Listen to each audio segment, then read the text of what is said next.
اعظم خان نے بطور خیبر پختونخوا کے نگران وزیر اعلیٰ حلف اٹھا لیا ہے۔ نگران وزیر اعلیٰ محمد اعظم خان سے حلف گورنر خیبر پختونخوا حاجی غلام علی نے لیا۔ گورنر ہاؤس پشاور میں حلف برداری کی تقریب میں چیف سیکریٹری، آئی جی پولیس اور کمشنر پشاور سمیت دیگر افسران شریک ہوئے،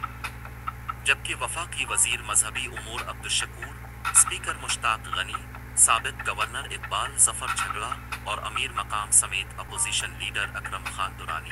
ایمل ولی اور غلام دل اور دیگر سیاسی و سماجی شخصیات نے بھی شرکت کی۔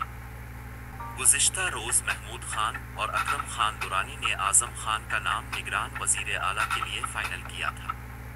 نگران وزیر اعلیٰ خیبر پختونخوا اعظم خان کون ہے؟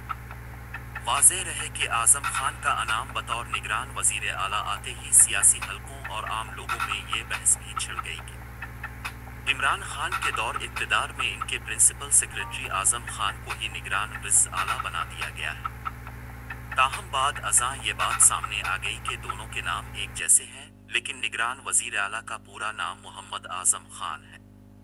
اور ان کا تعلق چارسدہ کے علاقے سے ہے اور سابق آئی جی پی عباس خان کے بھائی ہیں، اور وہ خود ایک ریٹائرڈ بیوروکریٹ ہیں ہونے کے علاوہ چیف سیکریٹری اور وزارت مذہبی امور سمیت کئی وزارتوں کے سیکریٹری رہ چکے ہیں۔